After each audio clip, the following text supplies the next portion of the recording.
The situation just hit a point of no return. Within the last 72 hours, Iran has launched devastating strikes on energy infrastructure in Qatar and Saudi Arabia. The Israeli Iron Dome has been exposed as catastrophically vulnerable to multi-warhead munitions. And Donald Trump has formally abandoned security responsibilities for the Strait of Hormuz, the world's most critical energy choke point. We're not talking about posturing anymore. We're talking about the deliberate destruction of the global energy supply chain. While warning times for Israeli civilians have collapsed from 10 minutes to under 2 minutes, the question isn't whether this is an escalation. The question is, are we watching the opening moves of a regional war that will drag the entire world into economic catastrophe? Stay with me, because what happens in the next 48 hours will define the next decade.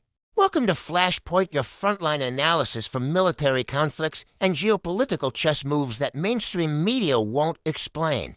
If you want real-time updates on this crisis as it unfolds, hit that subscribe button and turn on notifications right now. The story is moving fast, and you cannot afford to miss what's coming next. Let's break down what just happened. Here's what we know.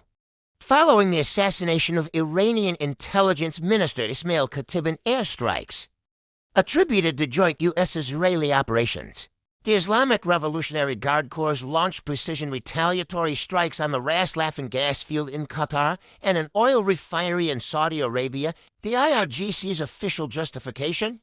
These facilities were being used to refuel American jets conducting bombing runs over Iranian territory. This isn't symbolic retaliation. This is Iran striking at the economic jugular of U.S. regional logistics simultaneously. Iranian multi-warhead munitions have systematically overwhelmed Israel's Iron Dome defense system. Reports from the ground confirm that civilian warning times in central Israel, including areas near Tel Aviv, have dropped from 10 minutes to as little as 1 to 2 minutes. That's not a technical glitch. That's a defense system that has been tactically defeated. We're seeing confirmed casualties and structural damage in Israeli population centers that were supposed to be untouchable. And here's the diplomatic signal that cannot be ignored. Iranian Foreign Minister Said Araki went on record stating that Iran's political system does not depend on individuals. Translation: you can assassinate our leaders all you want, we have immediate replacements, and our operational capacity doesn't collapse. That is a direct message to Tel Aviv and Washington. Decapitation strikes will not work. Let's talk about what this means on the battlefield. The Iron Dome's failure against multi-warhead munitions is a game-changer. Israel's entire defensive doctrine has been built on layered missile interception. If that system can be saturated and bypassed with existing Iranian technology, then Israel's strategic depth just evaporated.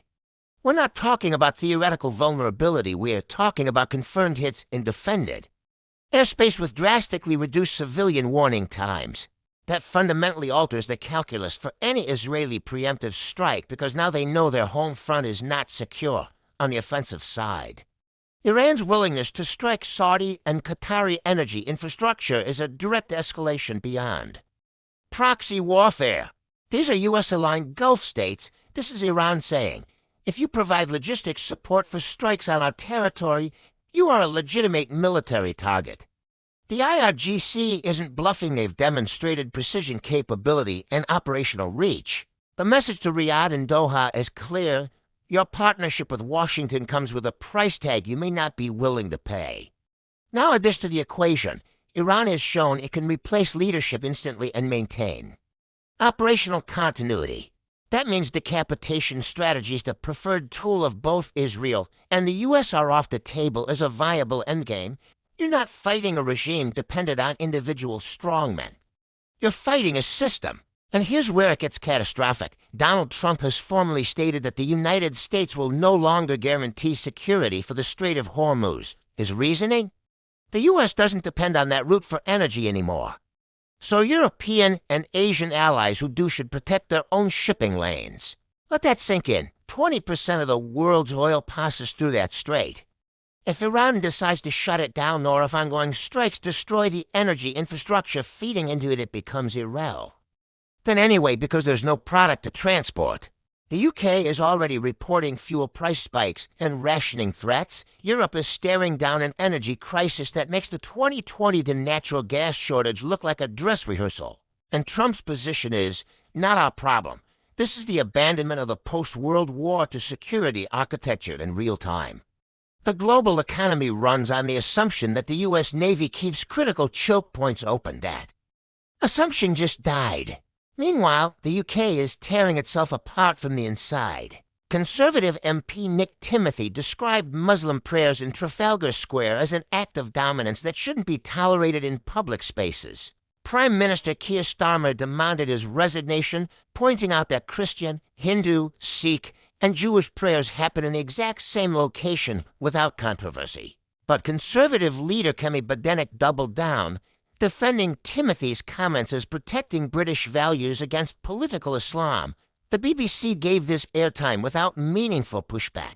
This is how democracies fracture during crisis when external pressure meets internal bigotry and institutions fail to hold the line. Here's my assessment of the next 24 to 48 hours. Iran has demonstrated tactical superiority in missile technology and strategic resilience in leadership continuity. Israel is now operating with a compromised defensive posture and a home front that knows it's vulnerable. The U.S. has signaled it will not intervene to protect global energy routes, meaning European and Asian allies are on their own. And the UK, a traditionally U.S. partner, is imploding into sectarian political theater at the exact moment it needs strategic coherence, if Iran continues strikes on Gulf energy infrastructure. And if Trump holds firm on Hormuz abandonment, we are looking at a global energy shock that will trigger recession rationing and political instability across Europe and Asia if Israel retaliates with a large-scale strike on Iranian nuclear or military infrastructure. And if the Iron Dome can't protect Israeli cities, you're looking at a regional war with no clear-off dash ramp. This is not bravado. This is not posturing. This is the deliberate unraveling of the security and economic order that has kept the world stable since 1945. The catastrophe isn't coming, it's already here. The only question is how fast it accelerates. So here's what I want to know from you. Do you think this is a calculated escalation that both sides can walk back, or are we past the point of no return? Drop your answer in the comments because I want to hear what you're seeing from your part of the world. That this is Flashpoint. Subscribe, stay informed, and brace for impact. I'll see you in the next one.